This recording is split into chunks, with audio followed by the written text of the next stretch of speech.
Good morning বন্ধুরা, বংলগা নিবেদিতা চ্যানেলে তোমাদের সবাইকে স্বাগত। তারপর লেবুর জল খেয়ে আমি চলে গেলাম চান করতে। স্নানটা সেরে নিয়ে আমি চলে যাব পুজোর ঘরে। স্নান সেরে তারপরে পুজোর ঘরে চলে এলাম। এদিকে ফুল, মিষ্টি, ফল সমস্ত কিছু রেডি করে নিয়েছি। এরপর আমি পুজোটা স্টার্ট করব। তারপর পুজোটা কমপ্লিট করে দিলাম, ভোগ নিবেদন করে পুজোটা সেরে নিলাম। পুজো করে এসে খেয়ে নিলাম চা। তারপর একটু প্রাণায়াম করে নিলাম। কাজের দিদিও কাজে চলে এসেছে, আমি কিচেনে কাজ করছে। এরপরে আমি ব্রেকফাস্টটা সেরে নিলাম।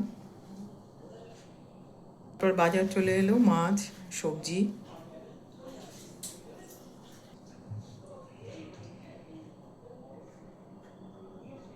আর এলো মাটন।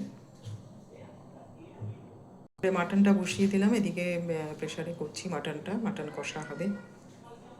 তারপরে সবজিও সমস্ত কাটা হয়ে গেছে, এদিকে রান্নার জন্য সব রেডি করা হয়ে গেল। এদিকে চালও ভিজিয়ে দিয়েছি।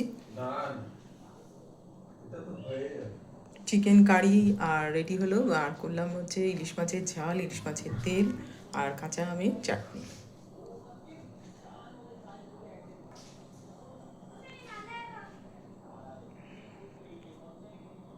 লাঞ্চ সব রেডি হয়ে গেছে, আমরা লাঞ্চ করে বেরিয়ে যাব। তার আগে একটু সময় ছিল তো পরে নিলাম মেহেন্দি আর নেল পালিশ। সাজুগুজু তো করতেই হবে, কারণ পুজো এসে গেছে।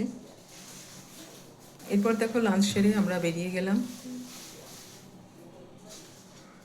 কেনাকাটা আছে। আর এই এখন ঢুকছি প্যান্টালুন্সে।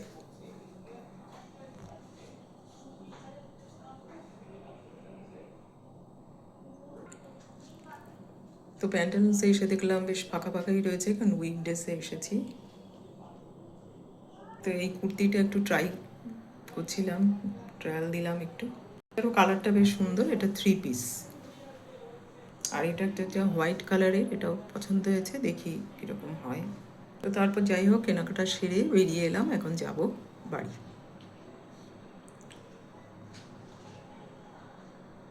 তারপর বাড়িতে এসে হাত মুখ ধুয়ে সন্ধ্যা দিয়ে এখন একটু কফি বানিয়ে নিচ্ছি। তবে ঘোরাঘুরির পর এখন একটু খেয়ে নেবো গরম গরম কফি। তো আমি ফ্ল্যাটের ছাদ থেকে দেখো এই সন্ধ্যাবেলাটা একটু বাইরেটা শ্যুট করলাম, দারুণ দেখতে লাগছে। ডিনারে খেলাম স্যালাড, রাগি বল।